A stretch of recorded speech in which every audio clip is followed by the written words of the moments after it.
before I got to the Cardinals. And when I got to the Cardinals back in that time, players were not afforded their own single room. It wasn't in the collective bargaining agreement, so they still had to room with a teammate.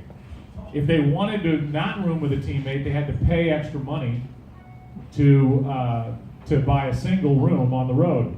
Well, I got a single room because I was one of the radio guys. He didn't, but he said, look, he really didn't. He kind of was miscast. He was a really good player, but he never really he wasn't one of the guys. His dad was an aeronautics engineer, his brother an aeronautics engineer, and we just, we had a lot of common interests. He said, well, why don't you I need a roommate, you don't have one, why don't we just room together? And we ended up rooming together, and Joe Torre was the manager. He called us into the office one day, and I had no idea what it was about. He's like, look, I don't care, I know you guys are good buddies, but it just doesn't... And it wasn't a we're having an affair thing. It was a player with a member of the media.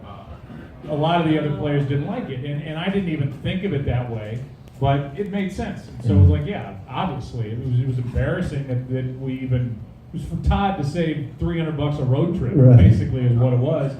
But yeah, so one of the players who didn't like Todd started kind of saying that. Really? That was a history. Let's say his last name might have rhymed with Magnozzi. I